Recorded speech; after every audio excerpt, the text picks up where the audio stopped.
డాన్సులు గోండు గుసారి డాన్సులు ప్రాక్టీస్ చేసిన రోజులు గుర్తున్నాయి. ఒక్కసారి ఈ నేలకు నా వందనాలు తెలియజేసుకుంటూ, అన్న యాక్చువల్గా నేను ఇది కాదన్నా, శంగ ఎగిరే చేప పిల్లని తెచ్చి అక్వేరియంలో పెట్టినట్టు ఆడ ఊసబెట్టారు.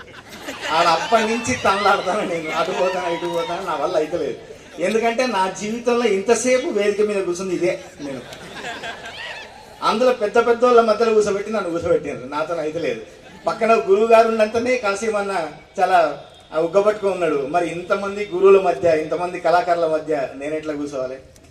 సరే, నన్ను ఆహ్వానించినందుకు ప్రత్యేకంగా కాశీమన్నకు ధన్యవాదాలు తెలియజేసుకుంటున్నా. అన్న, మీ ఇంటి పేరు ఎట్లా వచ్చిందో నాకు తెలియదు, కానీ చింత కింద ఎట్లా చింతలు లేకుండా చల్లగా మనం వండుకుంటాము, మీ చేతుల మీ ఆధ్వర్యంలో, తెలుగు డిపార్ట్మెంట్ ఆధ్వర్యంలో తెలుగు ఇక్కడ చింత చెట్టు కింద ఉన్నంత చల్లగా ఉన్నది.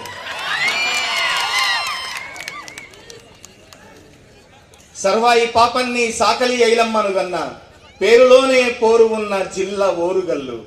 మీరు ముందట ఇంగ్లీష్లో రాస్తే WAR అని రాస్తే ముందట 3 అక్షరాలు వారు ఉంటుంది. పేరులోనే పోరు ఉన్న జిల్లా ఓరుగల్లు, సమ్మక్క సారక్కలోలే కదిలింది గల్లు గల్లు, ఆ సప్పుడు ఇయాల ప్రపంచమంతా వినిపిస్తుంది పొల్లు పొల్లు అని.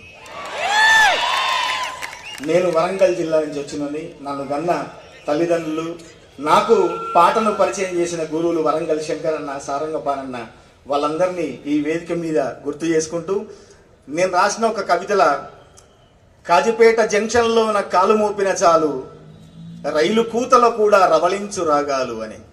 అక్కడ మా రైలు కూత పెడితే కూడా రాగం విన్నట్టే ఉంటుంది. మరి అక్కడ జనం నన్ను ఎన్ను తట్టి సప్పట్లు కొట్టి పాట అనే ఒక ఆయుధాన్ని ఇచ్చి నన్ను బయటికి పంపారు. నేను హైదరాబాద్ పోతా అన్నప్పుడు మా నాయన నన్ను అడిగాడు, ఏరా ఏ ధైర్యంతో నువ్వు పోతావు అంటే, నా వెనక ఒక దాశరథి ఉన్నాడు, నా వెనక ఒక కాళోజీ ఉన్నాడు, నా వెనక ఒక అలిశెట్టి ప్రభాకర్ ఉన్నాడు, నా వెనక ఒక అందేశ్రీ అన్న ఉన్నాడు, నా వెనక ఒక గోరెటెంకన్ ఉన్నాడు, ఒక గద్దర్ అన్న ఉన్నాడు. అంత సైన్యం నా వెనుకున్నప్పుడు నేను హైదరాబాద్ పోయి గెలుచుకొని వస్తా, మన వరంగల్ పేరు నిలబెట్టి వస్తా అని చెప్పి గట్టిగా చెప్పి వీడికి వచ్చిన నేను. సరే, వచ్చిన తర్వాత జరిగే కష్టాలు ఉన్నాయి. తెలుగు విశ్వవిద్యాలయంలో నేను అక్కడ వరంగల్ కాకతీయలో MA పొలిటికల్ సైన్స్ చదివి, నాది కూడా అంతా నాదంతా మిక్స్ వ్యాపారం, మిక్సర్ కొట్టలం. నేను ఇంటర్మీడియట్ చదివిందేమో MPC, డిగ్రీ చదివిందేమో BA హిస్టరీ, MA చదివింది పొలిటికల్ సైన్స్. ఆ నుంచి బసకి ఈడికొచ్చి తెలుగు విశ్వవిద్యాలయంలో MA MPhil జానపదం చదివిన. అందుకని ఈ మిక్సర్ కొట్టడంలో నాకు వచ్చే పాటలు కూడా అంత రుచిగా పలికినాయేమో, ఇంతమంది పరిచయాలతో, ఇన్ని కోర్సుల పరిచయాలతో నాకు. సరే, వచ్చిన తర్వాత నాకంటూ ఏదో గుర్తింపు వచ్చింది. నేను తెలంగాణ జానపదాన్ని నమ్ముకొని ఆ పాట కొంగును పట్టుకొని ఇంత దూరం వస్తే నన్ను సినిమా రంగం కూడా ఆదరించింది. నాకు ఒక విజిటింగ్ కార్డుగా మారిన ఒక పాట ఉంది. నీలపూరి గాజులవో నీలవేణి, నిల్చుంటే కృష్ణవేణి, లంగవోని వేసుకొని నడుస్తా ఉంటే నిల్వలేనే బాలామణి, నడుము చూస్తే కందిరిగ నడక చూస్తే హంస నడక, నిన్ను చూడలేనే బాలిక, నీ కళ్ళు చూసి నీ పళ్ళు చూసి కలిగినమ్మ ఏదో కోరిక. ఇది నాకు సినిమాలలో అవకాశాలు తెప్పించిపెట్టింది. కానీ ఈ పాట ఇప్పటికీ ఎప్పుడో 2009లో 2010లో వస్తే ఇప్పటికీ సోషల్ మీడియాలో ఉండి, ఇంకా మీ సెల్ ఫోన్లలో ఉండి నాకు ఇంత మంచి పేరు తెస్తే, మనకు అంతటా విశ్వాసం ఇంట్లోనే అవిశ్వాసం అని మా ఆమెకి ఈ పాట నచ్చదు. ఎందుకమ్మా అంటే, ఎవరన్నా పనులు చూసి కళ్ళు చూసి ప్రేమలు పడతారే, అది ఏం రాసిన పాట. సరే, అందుకని నేను చాలా చిన్న చిన్న విషయాలు కూడా నాకు నచ్చుతాయి అని చెప్పడానికి ఇట్లాంటి పదాలు రాసిన అని ఆమెను ఒప్పించడానికి ఫేస్బుక్లో బర్త్డేకి ఒక పోస్ట్ పెట్టిన. నేను చిన్నప్పుడు చదివిన పాఠాలే మర్చిపోలేదు, నా ప్రాణాన్ని ఎట్లా మర్చిపోతానని. దాంతో ఇప్పుడు నేను ఏం రాసినా ఏం సపోర్ట్ చేయదాన్ని.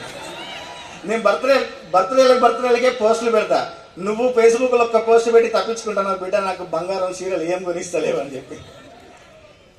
సరే, నేను నేర్చుకున్న పాటలు, నేను చదువుకున్న పాటలు, గంధము పూసే వేళ కమ్మని మేనా, ఆ గంధము నీ మేని తావి కన్న ఎక్కువ అని అన్నమాచారి ఎప్పుడో అంటాడు. ఆ తర్వాత కోలాటం పాట మా రామస్వామి పాడితే, వాని ఎద మీద ఉండేటి గమగమ గంధాలు సందా మావయ్యలు నా రైక ముడి మీద రాలితే జాలయ్యో రంగా రామయ్యలు అని ఇవన్నీ నేను నేర్చుకున్నా కాబట్టి సుక్క లెక్క సక్కగుంది పోరి దీని చెమట సుక్క సెంటు నాకు వారి నన్ను గాని ఒప్పుకుంటే పోరి నా స్కిన్ వలిసి గుట్టిస్తా శారీ అదే అప్పట్లో ఎప్పుడో నేను 2016లో రాసిన ఈ పాట బొమ్మోలే ఉన్నదిర పోరి బొంబాటు గుందిరా నారి లడ్డోలే ఉన్నదిర గోరి లై లైలప్ప బుగ్గల్ది ప్యారి ఏడికెళ్ళి ఊడి పడ్డది మిస్సు దీని నవ్వుతోనే ఎలిగిపోయే యూఎస్సు నడుమును చూస్తే అరే నడుమును చూస్తే నయగర ఫాల్సు నేను పోతా బయలెళ్ళిపోతా ఒక్కసారి ముట్టుకొని చచ్చిపోతా ట్రంపెటల్లె వంపులున్న పోరి ట్రంపు లెక్క సంపుతుందిరో నారి అని 2016లో రాసిన. అప్పుడు నాకు వీసా రాలేదు అమెరికా పోవడానికి. మళ్ళా మొన్న ట్రంప్ వచ్చినాకనే వచ్చింది వీసా. నేను అనుకున్న బిడ్డ ఎప్పుడైతే నువ్వు వద్దన్నావో నువ్వే నన్ను గుర్తించి పిలిచినావు అని చెప్పి అనుకున్నా. అందుకని అప్పుడు ఈ ట్రంప్ సంపుతాడని నేను అప్పుడే ఊహించిన. సరే, నాకు వచ్చే పాటలు వచ్చినాయి. మీ ప్లేలిస్టులలో, మీ ఆనందాల్లో, మీ పార్టీల్లో, మీ జిమ్ముల్లో నా పాటలు భాగస్వామ్యమైనవి. నేను తెలుగుకి ఎంత సేవ చేసినో తెలియదు కానీ తెలంగాణ పదాలకు, తెలంగాణ యాసకు, తెలంగాణ భాషకు కమర్షియల్ సొగసులు అద్ది టార్చ్ బేరర్నై నడిచిన అని మాత్రం గట్టిగా చెప్పుకోగలను. సినిమా రంగంలో నా మిత్రులందరూ రసమయ్య బాలకృష్ణ అన్న, దేశపతి సీన్ అన్న, ఎవరెవరు ఎంతమంది ఉన్నారో వాళ్ళందరూ తెలంగాణ నమ్ముకొని ఉద్యమం వైపు పోతే నేను నా వంతు పాటలు రాసుకుంటా, నా వంతు పోరాటం చేసుకుంటూనే నేను నమ్ముకున్న ఒక సినిమా రంగంలో ఉన్నా. ఎందుకు